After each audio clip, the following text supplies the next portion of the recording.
ஒன்பது கோளும் ஒன்றாய் காண அங்கு கற்பகம் என்னும் கடவுளின் மெய்யில்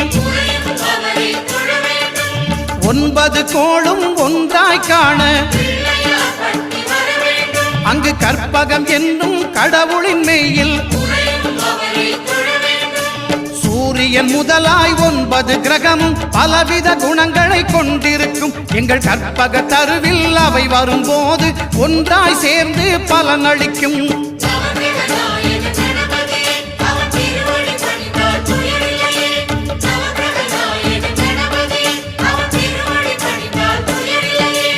ஒன்பது கோளும் ஒன்றாய் காண